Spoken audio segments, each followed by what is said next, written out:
Hi, this is chapter 5 of the book Stuff, the fortunes, foibles, and fiascos of those who sought to understand matter. Chapter 5 is entitled Newton, or Isaac Newton Discovers Apples. Scientists are often asked to waste their time by listing famous scientists in order of importance. First place is usually a close race between Isaac Newton and Albert Einstein. Newton's fame is based largely on his discoveries related to force, motion, and gravity. Newton was born in 1642. Galileo died earlier that year. If you believe in reincarnation, you will find it interesting that Newton picked up right where Galileo left off. If you believe in the scientific method, you will find this not so interesting. Here's a picture of Isaac Newton on a good hair day. Galileo discovered some general principles about the effect of forces on the motion of objects. Newton nailed the principles down with equations. To derive these equations, he first had to invent the kind of mathematical operation we now call calculus. If you have taken calculus, you know it can be a royal pain to understand, so you can imagine how hard it was to invent. Newton found that the force of gravity between two objects is directly proportional to the product of their masses and is inversely proportional to the square of the distance between them. This is the law that is strictly enforced, and it is written like this: force equals the gravitational constant times the first mass times the second mass divided by the distance squared. Newton is just as famous for his three laws of motion. But first, here's a picture of Newton. He has just discovered an apple and realizes the gravity of the situation.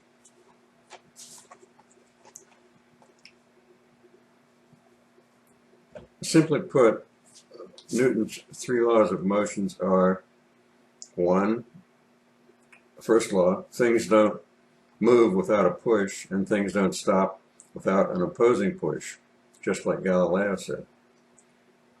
Law 2, the force F acting on an object, the object's mass and its acceleration are related like this: force equals mass times acceleration.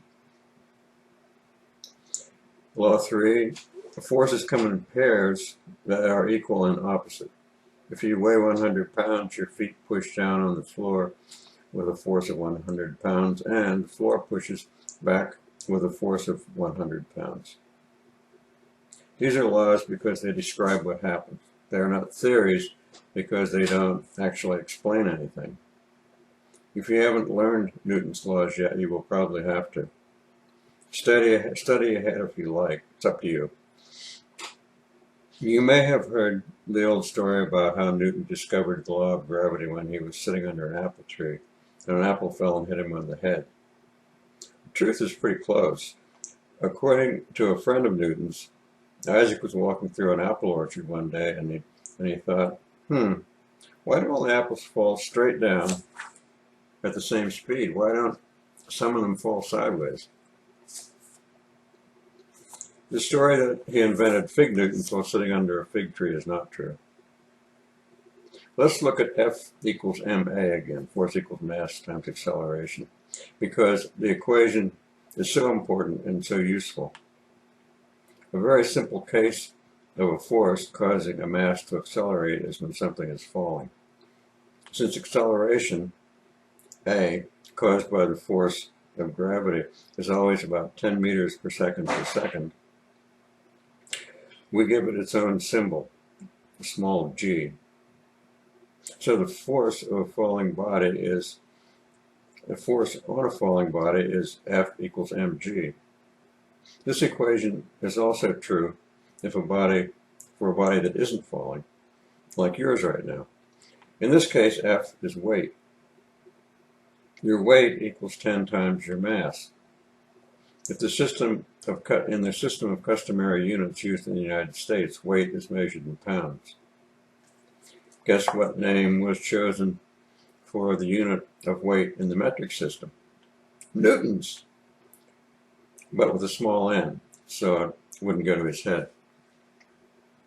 Before Newton discovered his laws of motion and gravitation, the German astronomer Johannes Kepler had already published the laws of planetary motion that describe the motion of the planets around the sun. Newton showed that by applying his own laws, he could prove that Newton's laws were true. You might think, so what? Why wouldn't laws that work on Earth work anywhere? To people in the 1600s, this was not so whattish at all. They thought if planets were in the so-called heavens, they must be controlled by angels or whatever. So the realization that the laws of physics apply everywhere was a very big deal. Some people were not at all comfortable with this.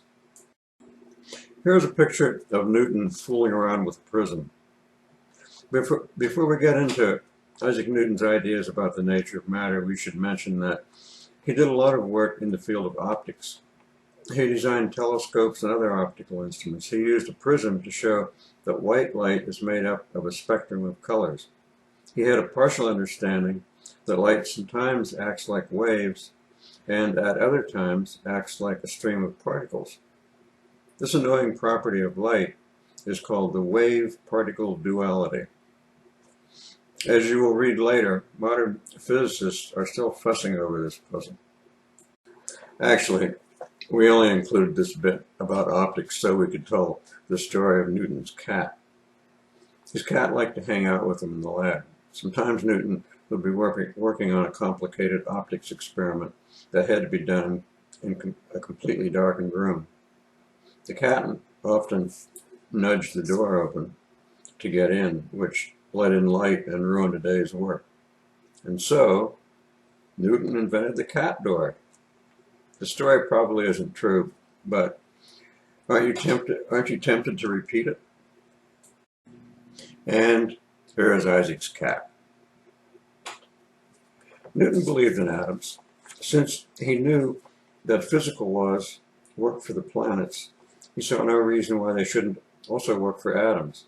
He reasoned that the properties of all stuff were the result of not only the size and shape of atoms, but also their motion and the forces between them. This belief that properties of things depend on the underlying mechanics of atoms is called, as you may remember, Mechanistic Atomism. Some people didn't like the mechanistic description of the world. They objected for the same reasons people objected to the very similar view of Democritus 2,000 years earlier. They couldn't see where their God fit into such a heartless mechanical world.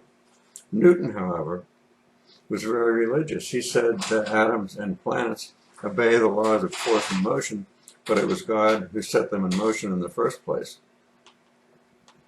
In one way, believing in atoms was sort of like believing in God. You couldn't see either one. Even with Newton's addition of force to the list of possible atom properties, scientists were still at a loss to come up with any experiments with which to test the atom hypothesis. Without experiments, atoms was more of a philosophy than a science. Newton had added one piece to the atom puzzle, but there were too many pieces missing. Some philosophers liked the idea, but scientists were saying, okay, but what good is it? Chemists were having more and more luck with things they could see. The study of chemical reactions was leading to an understanding of the differences between elements and compounds. It was becoming possible to classify elements according to their chemical properties and to make predictions about how they might act under certain conditions. This seemed more like real science, and it was actually useful. Spoiler alert. It would take another 100 years or so before all the pieces of the atom puzzle were in place. At that point, around 1800, it seems that atoms were the most logical answer to the question of what stuff is made of. It took another 100 years to convince everyone that atoms existed.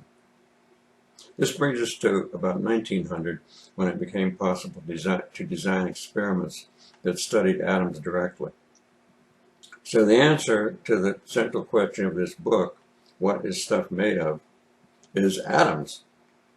Maybe we should have saved that for a surprise at the end, but you would have probably guessed it by then anyway. What do you think of Newton so far? He seems like a down-to-earth, hard-working scientist with nice hair.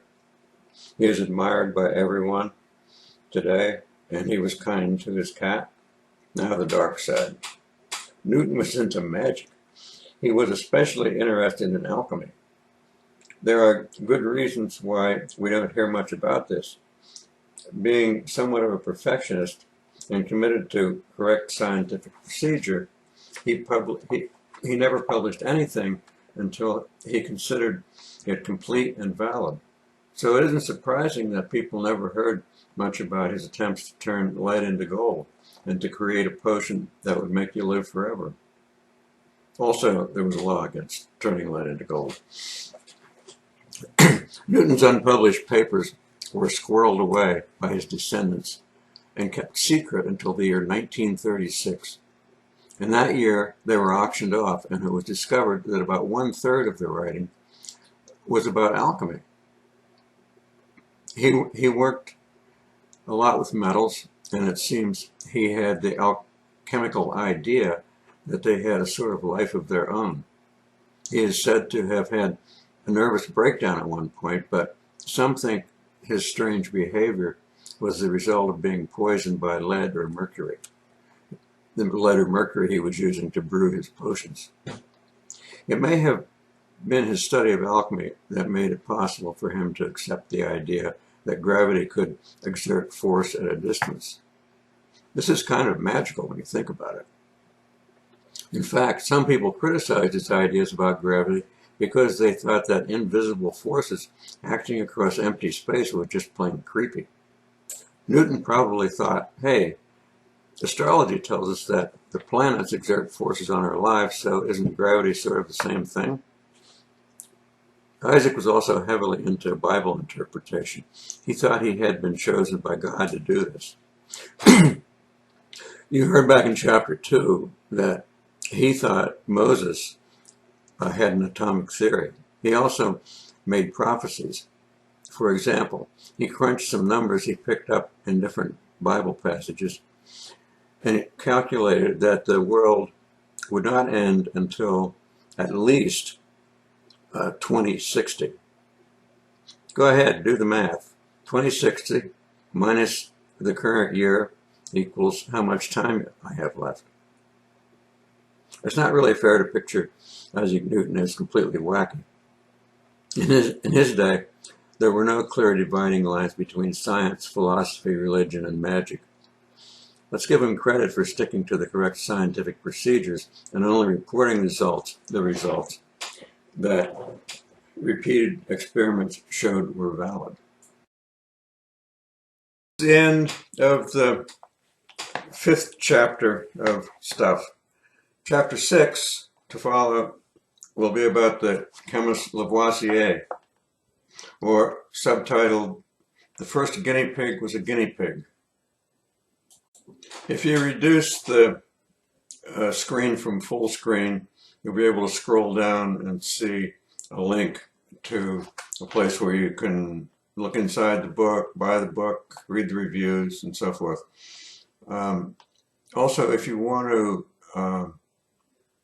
join my YouTube channel, at some point there's going to be a button to push for that, but it doesn't seem to be working yet. So that's all for now. Goodbye. See you again.